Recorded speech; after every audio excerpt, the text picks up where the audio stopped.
नमो नमः। जय श्रीमन्नारायण। हर हर महादेव। मैं हूँ मिश्रा जी, बिहार से। हमें कुछ लोगों ने कहा कि आचार्य जी, अभी प्रयागराज में महाकुंभ का आयोजन हुआ है। इस कुंभ में स्नान करने से क्या होगा? क्या स्नान करने से मोक्ष हो जाएगा?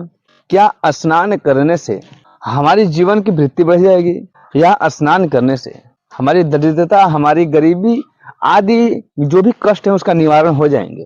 तो ये सब सवाल भक्त जनों के मन में उत्पन्न हो रहा है। तो आइए आज हम सभी इस सवाल का उत्तर पाएंगे और जानेंगे कि कुंभ प्रयागराज में स्नान करने से क्या प्राप्त होता है। कहते हैं कि कार्तिक के स्नान और पूर्णिमा के स्नान आदि सभी सम्मिलित होते हैं। तो इस विषय में शास्त्र कहते हैं, सहस्त्र कार्तिके स्नानम माघे स्नान शतानि च वैशाखे नर्मदा स्नानम कुंभ स्नानेन तत्फलम।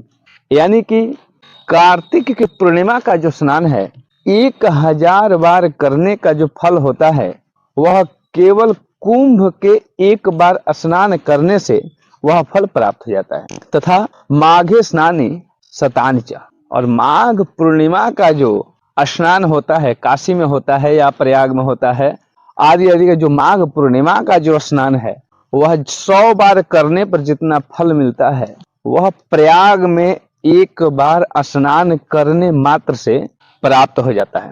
तथा वैशाखे नर्मदा स्नानम, शास्त्रों में वैशाख के पूर्णिमा में स्नान करने का जो फल होता है, जो कि नर्मदा नदी में स्नान किया जाता है, नर्मदा नदी का जो पुण्य होता है बहुत ही श्रेष्ठ माना जाता है, जिसमें से भगवान शिव नर्मदेश्वर के रूप में शिवलिंग से प्राप्त होते हैं। उसमें जो नर्मदा नदी में जो पत्थर निकलता है उसको नर्मदेश्वर महादेव के नाम से जाना जाता है।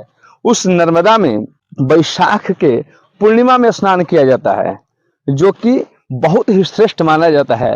वो फल केवल प्रयाग में स्नान करने पर प्राप्त हो जाता है।